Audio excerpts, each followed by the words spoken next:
Conditional అంగన్వాడీలను regular చేయాలని కోరుతూ అంగన్వాడీలు వర్కర్స్ ఆందోళనకు దిగారు. బుధవారం కాకినాడ జిల్లా కలెక్టర్ కార్యాలయం ఎదుట AP anganwadi workers and helpers association ఆధ్వర్యంలో ధర్నా నిర్వహించారు.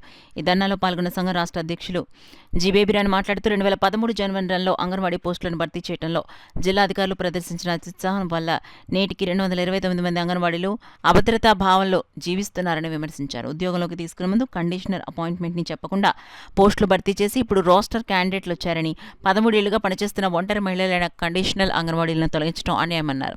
ఈ ధర్నా అనంతరం జిల్లా కలెక్టర్ షాన్మోహన్ ను కలిసి వినతిపత్రం అందించారు. ఈ కార్యక్రమంలో సిఐటియు నాయకులు మలకరమణ, చెక్కల రాజ్ కుమార్, మెడ్సెట్టి వెంకటరమణ, ఎస్ రాజేశ్వరి, ప్రసన్న, నాగలక్ష్మి, సిహెచ్ రాజేశ్వరి తదితరులు పాల్గొన్నారు. ఇది ఇప్పుడైతే 4 జిల్లాల పరిధి, అప్పుడైతే ఉమ్మడి తూర్పుగోదావరి జిల్లా. అయితే కండిషనల్ లో పోస్టులు అవి అన్న విషయం వర్కర్లకు తెలియదు. మామూలుగానే అప్లై చేసుకున్నారు, వాళ్ళకి మామూలుగా ఇచ్చారు.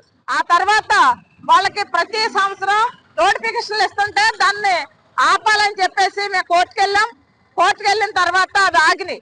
ఆ తర్వాత 2020లో అప్పుడున్నటువంటి స్త్రీ శిశు సంక్షేమ శాఖ మంత్రి వనిత గారు, అలాగే ఎమ్మెల్సీలు వీళ్ళంతా జరిపినటువంటి చర్చల్లో ఆనాటి ప్రిన్సిపల్ సెక్రటరీ గారు, డైరెక్టర్ గారు వీళ్ళందరూ ఇన్వాల్వ్ అయ్యి ఈ పోస్టుల్ని కొనసాగించండి, వీళ్ళెవరిని కూడా కదపొద్దు, ఇక నోటిఫికేషన్ ఇవ్వద్దు అని చెప్పి ఆర్డర్ ఇచ్చారు.